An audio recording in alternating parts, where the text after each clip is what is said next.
언제 찍을지 고민하다가 준비가 완벽히 되진 않았지만 오늘 카메라를 켜봤습니다. 제가 올해 썼던 노트 리뷰를 좀 해보려고 해요. 그래서 크게는 10개 정도 될 것 같고, 사실 노트 리뷰라기보다는 어떤 걸 적는지 그런 거 한번 보여드리면 좋을 것 같아서 가지고 왔어요. 우선 첫 번째 노트는 이 핸디 사이즈의 작은 노트를 가지고 왔습니다. 이 노트는 영상에서 가장 많이 보여드렸던 노트인데 내용이 좀 많아서 지난번 영상에 이 노트만 따로 리뷰를 올렸어요. 그래서 그 내용을 참고해 주시면 좋을 것 같고, 원래 이 노트를 쓰게 됐던 이유가 한국에서 이 아침 일기장을 쓰면서 되게 좋았던 기억이 있어서 그거를 이곳에서는 이 노트에 쓰기 시작했습니다. 이 노트는 몰스킨에서 파는 작은 사이즈 노트예요. 이 노트를 쓸 때도 프레피 만년필을 사용했었거든요. 몰스킨의 프레피 만년필을 사용하게 되면 이렇게 약간 비침이 있습니다. 그래서 한쪽 면만 사용을 했었어요. 한국에 돌아가면 로이텀을 아마 쓰게 될 것 같은데, 로이텀 다이어리를 보니까 이것과 거의 생김새가 비슷한데 이 밴드만 없더라고요. 근데 이 밴드는 따로 판매를 하고 있어서 그 밴드를 사서 뭐 같이 사용을 하거나 아니면 따로 그냥 들고 다닐 것 같습니다. 이 작은 다이어리는 가지고 다니면서 쓰는데 보통 감정이나 시즌에 따른 어떤 저의 생각 같은 거, 그리고 그날 그냥 떠오르는 것들을 주로 적고 있습니다. 비엔나 문구점에서 구매를 했고 몰스킨이나 로이텀의 반가격 정도예요. 이 프레피 만년필이랑도 궁합이 잘 맞아서 이 노트를 사용하고 있습니다. 중에 가장 많이 사용하는 노트가 이 노트예요. 그래서 첫 번째로 보여드렸고, 이런 식으로 오늘 카페에서 노트 리뷰를 해봐야겠다 싶어서 제가 쓰고 있는 노트에 대한 리스트도 이 노트에 적었습니다. 두 번째 노트는 인사이트 노트입니다. 제가 이 노트를 인사이트 노트라고 부르게 된 이유는 원래 쓰던 다이어리가 있었어요. 이거는 한경 구독자 선물로 주셨던 다이어리인데 이 정도 사이즈의 노트에 원래 아침 일기도 쓰고 다양한 글들을 썼었거든요.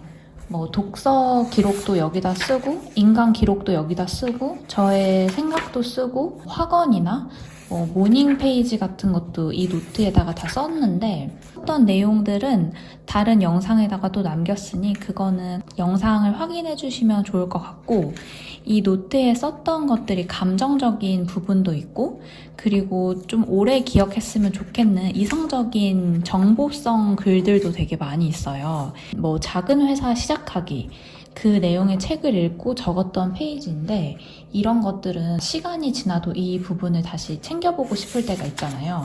그래서 감정적인 거를 따로 분리를 하면 좋을 것 같다는 생각을 했어요.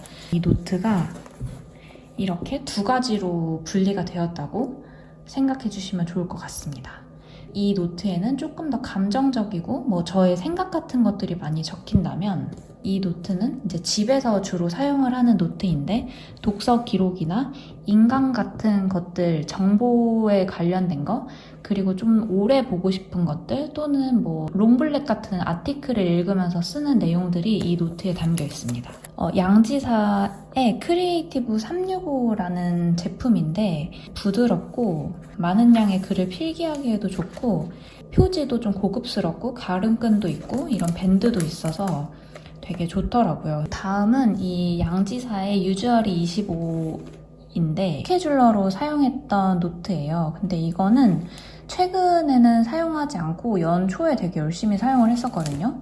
이렇게 월간도 되게 열심히 쓰고 월간 밑에 이런 식으로 한 달 회고를 짧게 남겨놨었어요. 그래서 나중에 연말에 한 해를 돌아볼 때 이렇게 짧게 남겨놓은 메모가 도움이 많이 되더라고요. 그래서 우선은 이런 식으로 먼슬리는 썼었고, 데일리는 연초에 열심히 쓰다가 회사에선 업무 다이어리를 주로 쓰고 개인 일정은 이제 모바일 앱을 많이 사용을 했었거든요.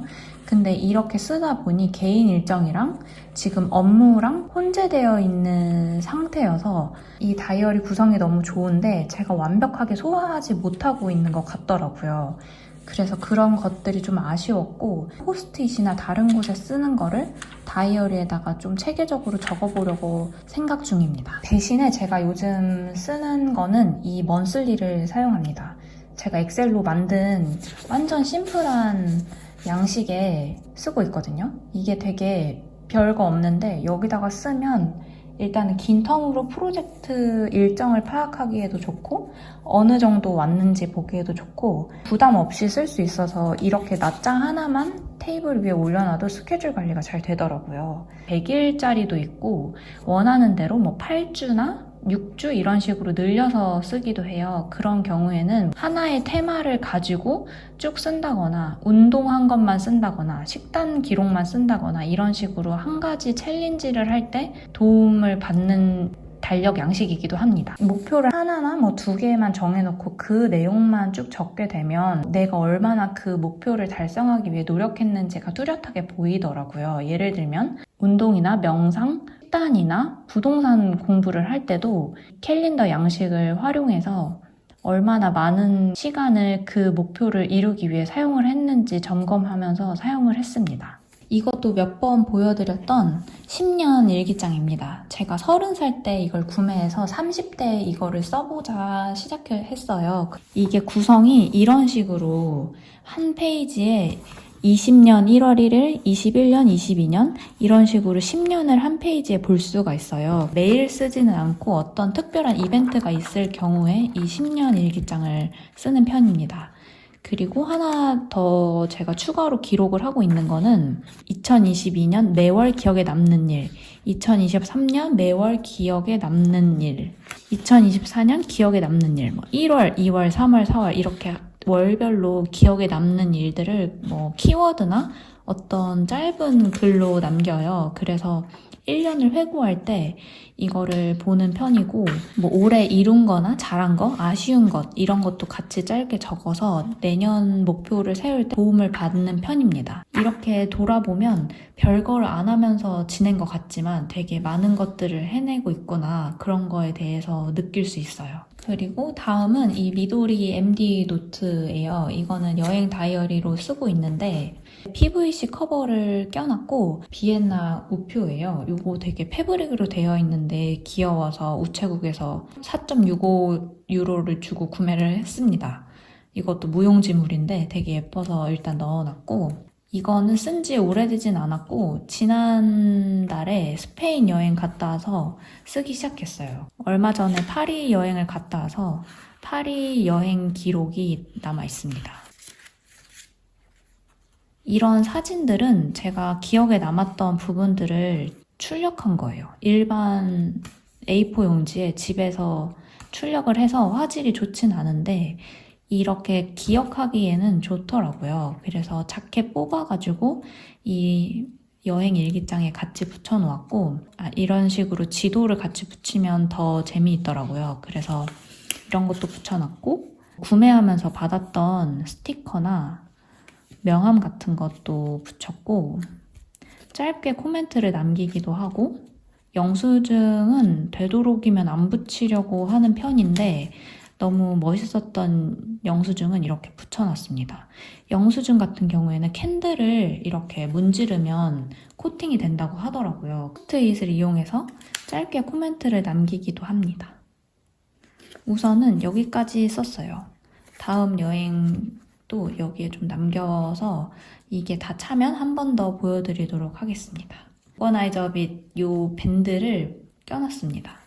근데 이 미도리 MD 노트 되게 좋은 것 같아요. 사이즈도 적당한데 색깔이 완전 백색이 아니라 살짝 미색이거든요. 그래서 따뜻한 느낌이 되게 좋고 저는 이 스타빌로 포인트 88 펜을 같이 사용을 하고 있는데 이게 완전 블랙이 아니라 브라운 느낌이어서 이 노트랑도 되게 잘 어울려서 이걸 쓰고 있습니다. 이 노트는 자세히 보여드리는 건 처음인 것 같아요. 일반 노트들보다 길잖아요. 그래서 저는 이 노트에 리스트만 적고 있어요. 제가 무슨 체크리스트나 투두리스트나 버킷리스트 같은 거 적는 걸 되게 좋아해요. 제가 이걸 만든 이유는 투두리스트이자 두잉리스트가 있고 그리고 던 리스트가 있어요. 이거는 이미 완료한 거, 그리고 이거는 할 거 또는 하고 있는 거 이렇게 적었는데 투두리스트 같은 경우에는 이 생각을 시각화할수록 실행 확률이 되게 높아진다고 해요. 그래서 실제 경험한 것처럼 인식을 하기도 해서 기억하려고 하는 것보다는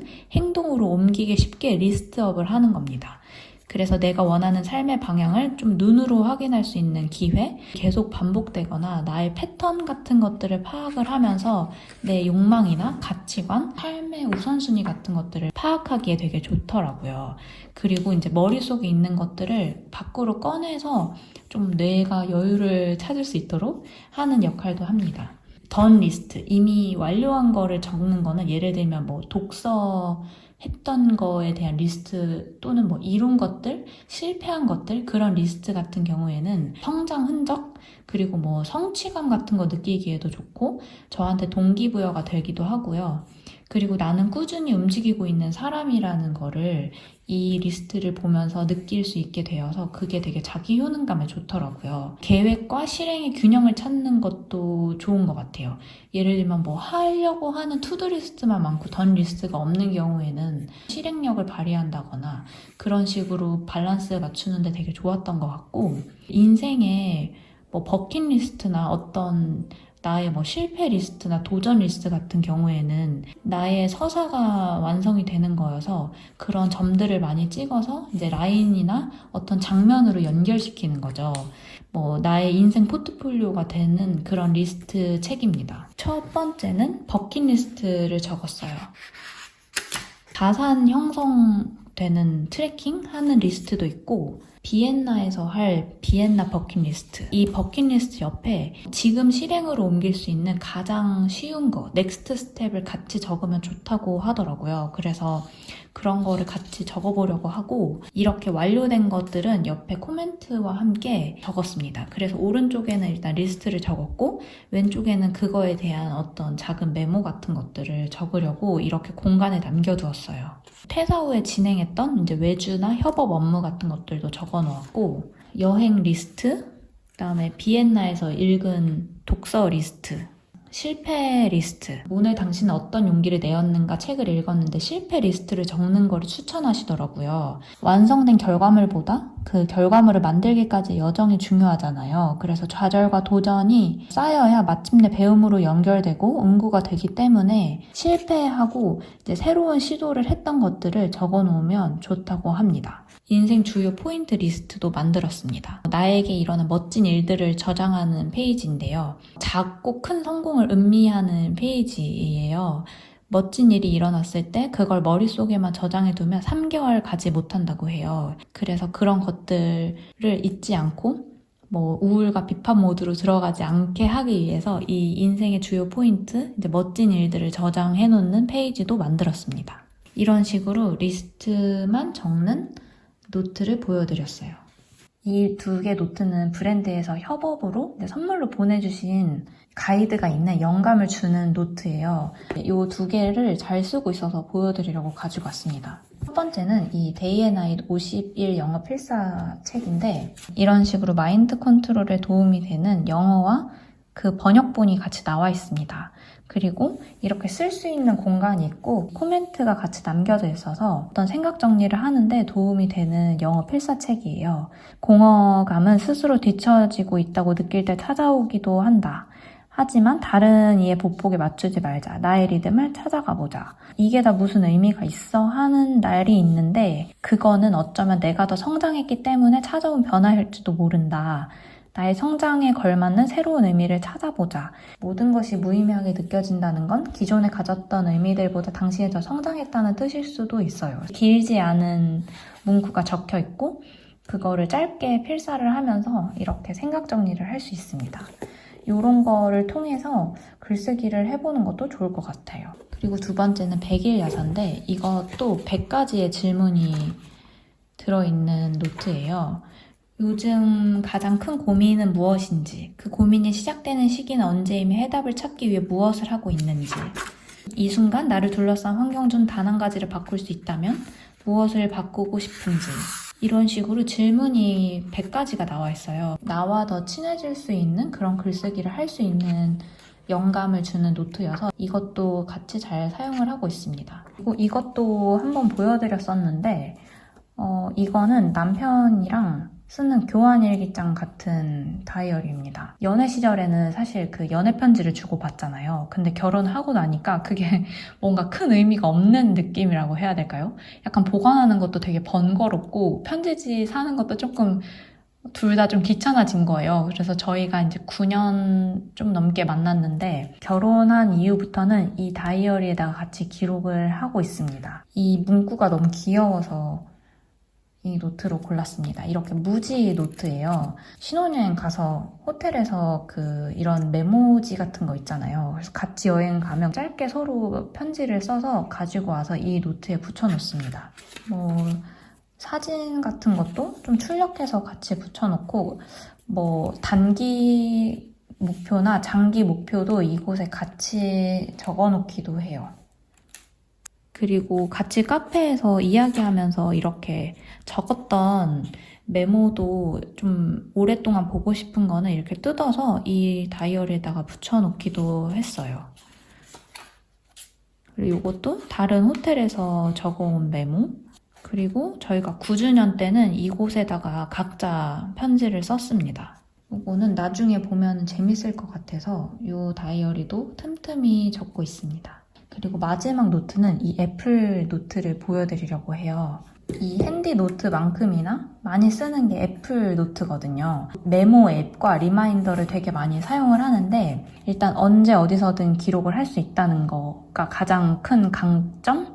그리고 그게 이제 저한테 잊지 않고 적고 있다는 그런 기분이 되게 멘탈 건강에 좋더라고요. 저는 좀 불안함도 많고 조급한 편이어서 잊으면 어떡하지? 이런 부담감 없이 바로 메모할 수 있어서 되게 좋고 노트에 적는 것보다 수정이 편하기 때문에 구조화를 하지 않고 일단 쓸 수 있어서 그런 예쁘게 쓰는 거에 대한 부담감이 없어서 좋더라고요. 유튜브 아이디어나 일할 때 업무 관련된 아이디어나 초안이 되게 많이 적혀 있는 편이고 비엔나 에세이 같은 거 그런 거 쓰고 싶다고 하는 것도 이 초안에 다 애플노트에 쓰고 있습니다. 그리고 가장 큰 강점은 검색 기능이겠죠? 그래서 단어나 장소 그리고 날짜를 통해서 검색을 해서 볼 수 있다는 게 가장 큰 장점이고 또 제가 제일 좋아하는 이유는 제가 아이맥이나 아이패드를 같이 사용을 하고 있는데 장소나 기기 상관없이 연동이 되는 게 너무너무 편하더라고요. 그래서 아이맥에서 업무 관련된 아이디어를 쭉 적다가 어디를 이동을 하면서 아이디어를 업데이트할 수 있고 링크를 넣는다든지 사진을 붙인다든지 할 수 있어서 그렇게 동기화되는 게 작업 흐름을 이어주는 안정감을 주는 아주 큰 장점입니다. 그리고 사진이나 링크 이런 걸 붙여 넣기에도 편해서 이미지와 텍스트의 결합이 되게 잘 된다는 점, 이 책이나 메모 같은 거를 사진 찍어서 모바일로 넘기면 텍스트 인식이 돼서 이 메모 앱으로 넘기기 되게 좋더라고요. 번역을 해서 볼 수 있다는 점, 지도나 링크 같은 게 연결이 가능하다는 점, 그리고 저 같은 경우에는 이 유튜브 아이디어도 이런 식으로 적고 있어요. 쇼츠나 인스타그램 같은 데 올리는 글들도 이 메모 앱에 초안을 적고 저널 주제도 이곳에다가 초안을 적고 올립니다.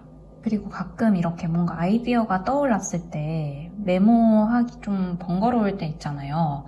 그럴 때는 음성 인식으로 글을 쓰는데 이렇게 메모 앱에 바로 음성 인식으로 글을 쓰면 뭔가 오타도 되게 많고 메모가 잘 안 될 때가 있더라고요. 그래서 저는 그런 경우에는 챗 GPT의 음성으로 쭉 제가 그냥 말을 하고 복사를 해서 메모 앱에 갖다 붙여서 거기서 수정을 하는 편입니다. 모바일은 그런 편리함이 되게 좋더라고요. 사용하는 노트는 많지만 1년 이상 사용하는 노트도 많기 때문에 보관하는 노트의 양이 많은 편은 아니에요. 특히 핸디 사이즈의 다이어리는 자주 쓰기 때문에 지난 1년 동안 2권 이상 사용을 했고 스케줄러는 1년에 1권, 그리고 10년 다이어리나 리스트 노트는 몇 년 동안 천천히 쓰는 기록이라 자주 바꾸지 않습니다.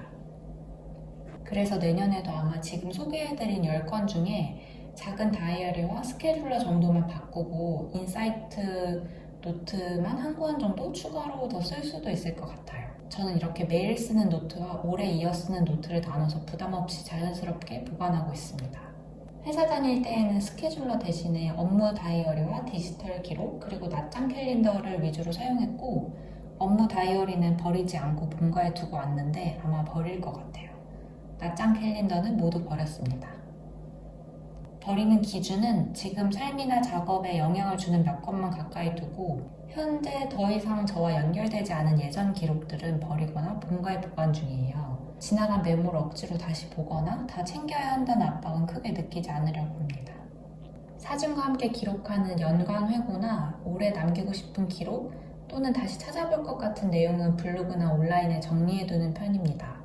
전체적으로는 모든 기록을 다 보관해야 한다기보다는 지금 저에게 필요한 기록만 자연스럽게 남기고 나머지는 흘려보내는 방식으로 관리하고 있다고 봐주시면 좋을 것 같아요. 노트 보관이 부담스러우신 분들은 디지털 메모나 페이퍼 캘린더 사용을 추천드립니다. 좀 빨리 녹화를 해보고 싶어서 제가 좀 횡설수설 얘기했는데 도움이 되셨길 바라며 여기까지 설명을 마치도록 할게요. 감사합니다.